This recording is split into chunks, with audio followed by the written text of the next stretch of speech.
नमस्कार दोस्तों जगन्नाथ मंदिर पुरी ओडिशा, जहाँ पे भगवान जगन्नाथ को पूजा किया जाता है।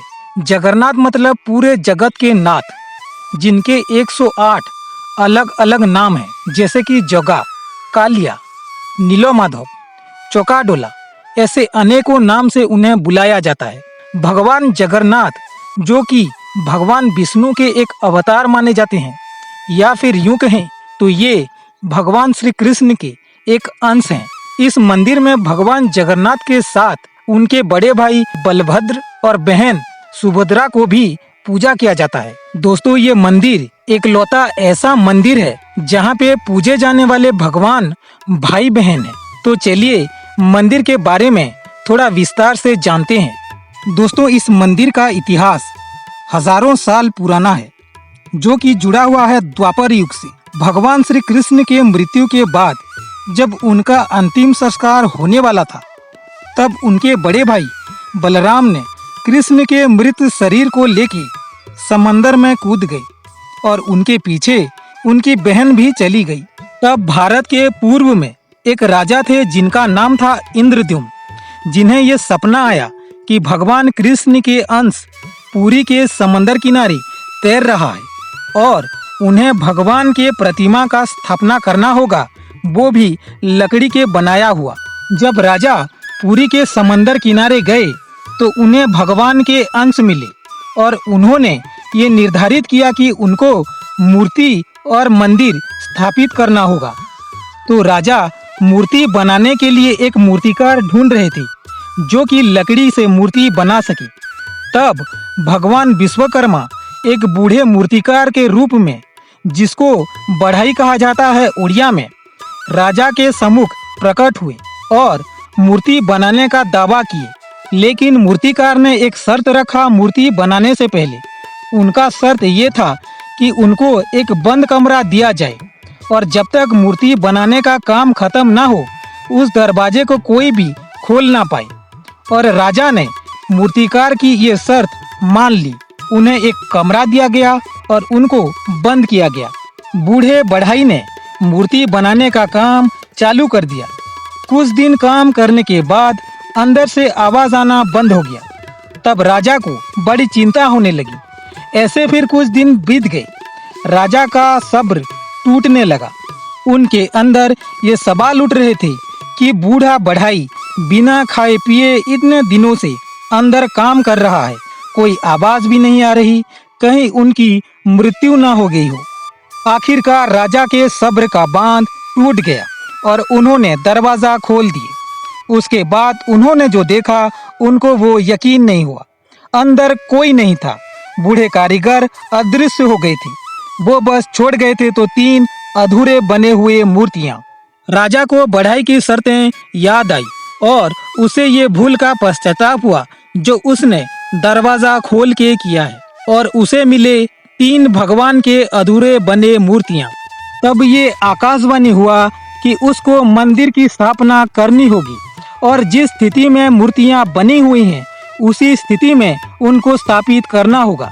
तब राजा ने कृष्ण भगवान के अंश को मूर्ति में डाल के तीनों भगवान को मंदिर में स्थापित की और हमें मिले भगवान जगन्नाथ, बलभद्र और देवी सुभद्रा। तो दोस्तों, पुरी में होने वाले रथ यात्रा विश्व प्रसिद्ध है, जिसको मानने के अनेक मान्यताएं प्रचलित है, जिनमें से कुछ ये रहे।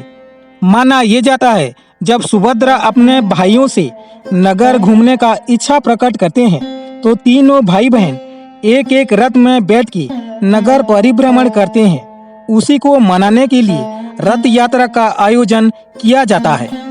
दूसरी मान्यता ये है कि गुंडीचा मंदिर के देवी भगवान जगन्नाथ के मौसी माने जाते हैं। उनके बुलाए जाने पर तीनों भाई बहन उनके घर जाते हैं, जहां वो करीब 7 दिनों तक रहते हैं।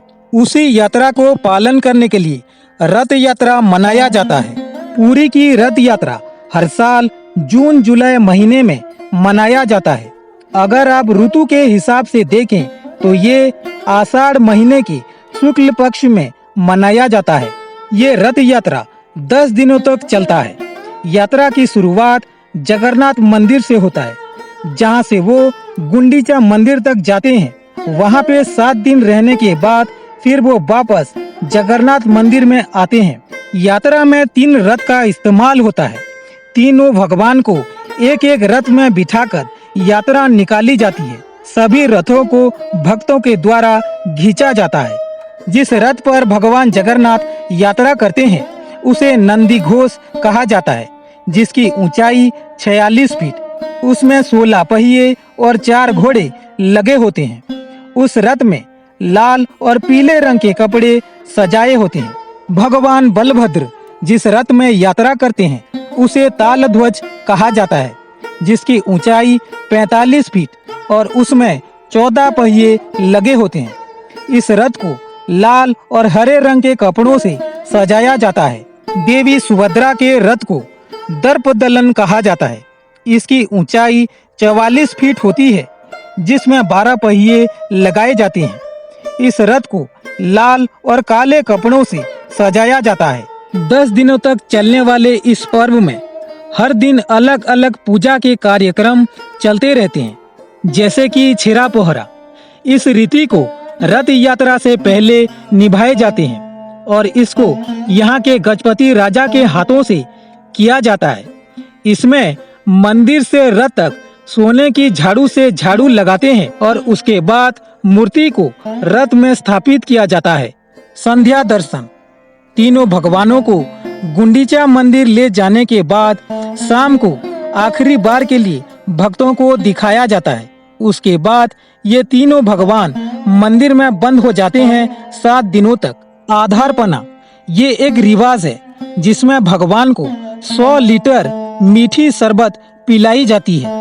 बाहुड़ा यात्रा जब तीनों भगवान का रथ गुंडीचा मंदिर से वापस आता है अपने स्थल तक, उसे बाहुड़ा कहते हैं। सुनावेशो मतलब सोने के आभूषण।